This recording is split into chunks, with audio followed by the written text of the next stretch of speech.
কল্যাণী বিশ্ববিদ্যালয় ও আইজিএ এর উদ্যোগে জার্নালিজম এবং সোশ্যাল মিডিয়ার উপর একটি সভা অনুষ্ঠিত হলো।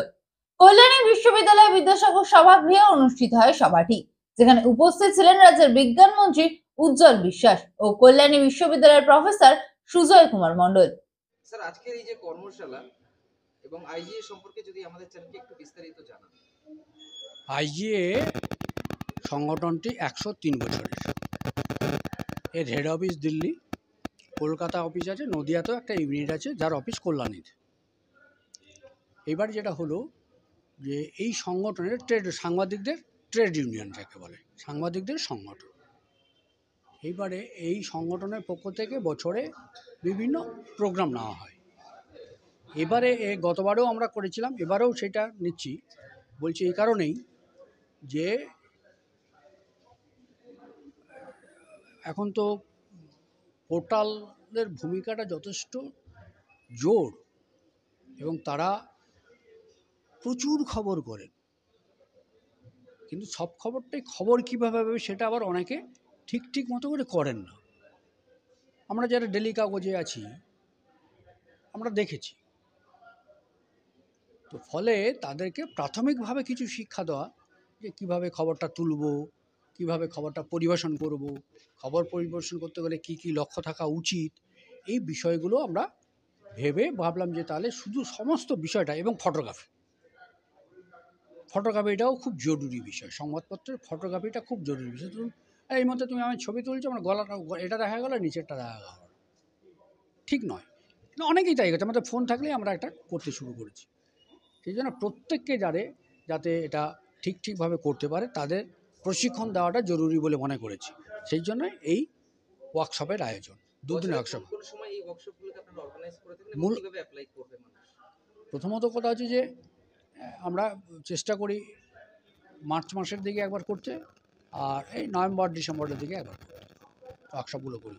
ওয়ার্কশপে যখন আমরা করি তখন আমরা জানিয়ে দিই অলমোস্ট, যাতে ভাস্ট মানুষের কাছে পৌঁছয়। পোর্টাল আমাদের যে সংগঠনের যে গ্রুপ আছে সেগুলোতে জানিয়ে দিই, এবং কাগজেও জানিয়ে দিই বিজ্ঞাপন দিয়ে যে কীভাবে করতে হবে। ওগুলো একটু দেখে নিলেই বোঝা যায় যে কীভাবে করতে হবে আর কি। এটা প্রথমত কথা হচ্ছে, আমি আজকালের রিপোর্টার সুখেন্দু আচার্য, সাংবাদিক সংগঠনের জেলা সেক্রেটারি ইন্ডিয়ান জার্নালিস্ট অ্যাসোসিয়েশনে, আর রাজ্যেরও আমি সহসভাপতি। আমরা দেখতে পাচ্ছি একটা ওয়ার্কশপ আপনারা অর্গানাইজ করেছেন। এই ওয়ার্কশপের মাধ্যমে দিয়ে অ্যাকচুয়ালি আপনারা কি দিতে চাইছেন সাংবাদিকদের কাছে, সেটা একটু যদি বলেন আমাদেরকে বিস্তারিত। আসলে আমরা আমাদের বিশ্ববিদ্যালয়ের তরফ থেকে সাংবাদিকতা বিষয়ে বিভাগ কোর্স চলে, এবং তার সাথে সেন্টার ফর কালচার স্টাডিজ আছে, এবং ইন্ডিয়ান জার্নালিস্ট অ্যাসোসিয়েশন এর যৌথ উদ্যোগে এই সাংবাদিকতা ও সমাজ মাধ্যমে এই বিষয়ে আমরা কর্মশালার আয়োজন করেছি।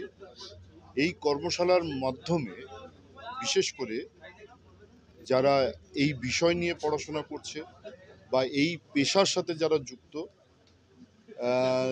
তারা যাতে আরও এই বিষয়গুলো নিয়ে বিশেষজ্ঞদের কাছ থেকে অনেক দিক তারা জানতে পারে, যা তার পেশাগত দিকের ক্ষেত্রে কাজে লাগাতে পারে। আর যারা শিক্ষানবিশ পড়ুয়া, তারা আগামী দিনে তাদের এই ধরনের কাজের ক্ষেত্রে তাদের কাছে অনেকটা মানে সহায়তা করবে।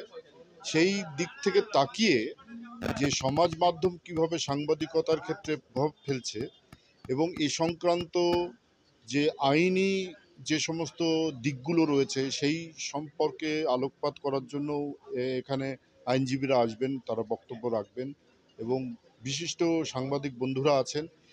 এবং সবথেকে গুরুত্বপূর্ণ বিষয়, যেখানে এই বিষয়ে পঠন পাঠন গবেষণা হচ্ছে, তার সাথে যুক্ত যারা মানে শিক্ষক সাংবাদিকতা এবং মাস কমিউনিকেশনের বিষয়ে, তারাও এখানে আসছেন।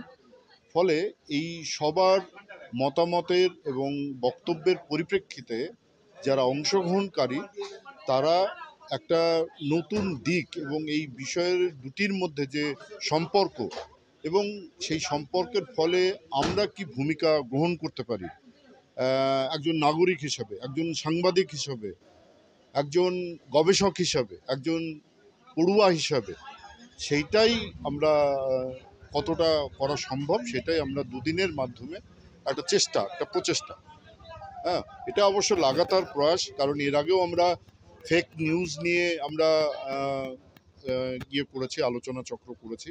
তা আমরা এই সাংবাদিকতা সম্পর্কিত একটু অন্য ধরনের বিষয়গুলো নিয়ে আমরা প্রতি বছর একটা করে এই ধরনের আলোচনা চক্রের এবং কর্মশালার আয়োজন করি আর কি। আপনার পরিচয় স্যার? আমার নাম হচ্ছে অধ্যাপক সুজয় কুমার মণ্ডল। আমি এই বিভাগ course in journalism and mass কমিউনিকেশনের দায়িত্বে আছি। যোগদান করতে এসেছেন। সাংবাদিকদের কাছে এই প্রশ্ন আমি তাহলে উপযুক্ত বলে মনে করিনি, কারণ এটা তো খুঁজে বার করে নেবে যে যে কিসের জন্য এসেছি। এটা আজকে আপনাদের জন্য এসেছি। আর বলছি, আজকে সংবিধান দিবস, আপনি এত বছরের লেজিসলেটিভ অ্যাসেম্বলির আপনি একজন সদস্য, সেটা নিয়ে কি বলবেন? 75 বছর পূর্ণ হচ্ছে আজকে। আমি তাড়াতাড়ি করছি যে এটা নিয়ে আজকে আমাদের বিধানসভায় গেলে আলোচনা চলবে। সংবিধান দিবস তো স্বাভাবিক কারণে এই বিষয়টা তার জন্যে হুটোপাটা করছি, কারণ ওইটা আজকে আগে আমার বিধানসভাতে হবে। সুতরাং এটা তো নিশ্চিতভাবে সংবিধান দিবসে সংবিধান সম্পর্কিত আলোচনার মধ্যে তো সকলেই যুক্ত থাকতে চাই, এবং আমাদের দেশের সংবিধানটা বড্ড অবস্থাপন্ন হচ্ছিল, সেটা এখন বড় দুরবস্থাপূর্ণ হয়ে গিয়েছে।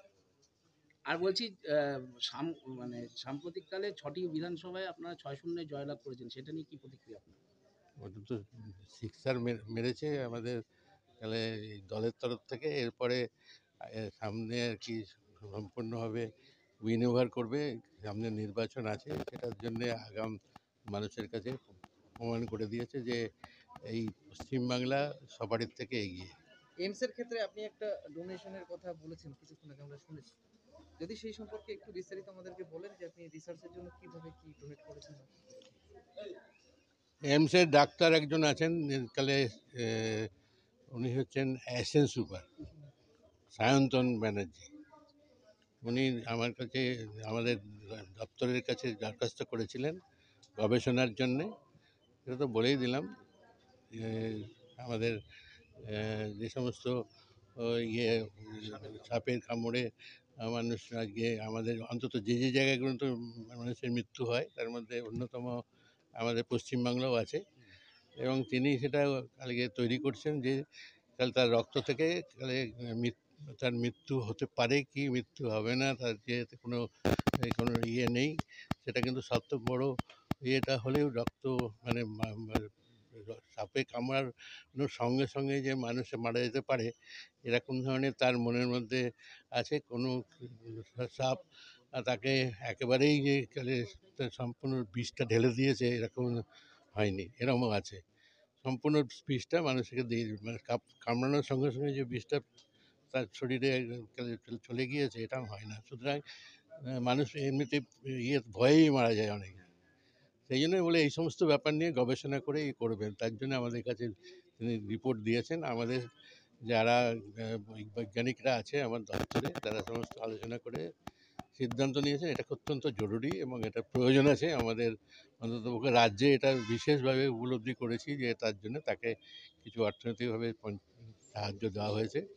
25 লাখ টাকা দেওয়া হয়েছে, এবং খুব শিগগিরই তিনি এটা ফসল যে ফলবে তার সেটা কিন্তু কথা দিয়েছেন, বলে যে তিনি প্রায় মানে মানে পরিস্থিতিতে তিনি প্রমাণিত সত্য যেটা হবে সেটা কিন্তু তিনি সেই পর্যায়ে চলে এসেছেন, এটার থেকে সঠিক পর্যায়ে তিনি পৌঁছে যাবেন, এবং তার জন্যে আমি অন্তত আশাবাদী। অন্তত পক্ষে তার জন্যে জানলাম, এবং এই জায়গাটা উপযুক্ত জায়গা যেখান থেকে জানতে পারলে অন্তত দপ্তর কি করছে কাজ, সেই কাজগুলোর মধ্যে আপনাদের এখানে উপযুক্ত ব্যবস্থা করলাম। এসএসকেএম নিয়োগেও তো একটা করেছেন, সেক্ষেত্রে সেটা কিভাবে বলবেন? সেটাও তো বললাম তো যে তাহলে একজন ডাক্তারবাবু মারা গিয়েছেন, ওনাদের বন্ধু, এবং এটা হচ্ছে মানুষের কালে শরীরের মধ্যে একটা জিনিস আছে যেটাতে কালে মানুষ ঠিক করতে পারে না, পরে লাস্টে শেষ বয়সে অনেকের এরকম হয়, এবং সেইটার জন্যেই সমস্ত চিকিৎসকরা ঠিক করেছেন যে মানে ডাক্তারদের মধ্যে সবথেকে শেষ চিকিৎসার মধ্যে সবথেকে বেশি যেটা প্রয়োজন হচ্ছে সেটা হচ্ছে মানুষের যে চিকিৎসাটা আজকে ডাক্তাররা নিজেরাও ঠিক করতে পারে না, এর মূল এর উপায় কী আছে। সেই জন্যে ওনারা সবাই ঠিক করেছেন যে মানুষের চিকিৎসার মধ্যে যে চিকিৎসাটা সবথেকে বেশি প্রয়োজন আছে সেই নিউরো সার্জারিতে অনেক কিছু করেন, কিন্তু নিউরো এমন একটা চিকিৎসাও আছে যে চিকিৎসা থেকে মানুষকে রক্ষা করার জন্য তাদের অনেক কিছু দেখানোর প্রয়োজন আছে, এবং তার জন্যই আমরা সমস্ত ডাক্তাররা মিলে ঠিক করেছেন এটা ভালো করে অন্তত করবেন। আমরাও তাদের পাশে দাঁড়িয়ে আছি।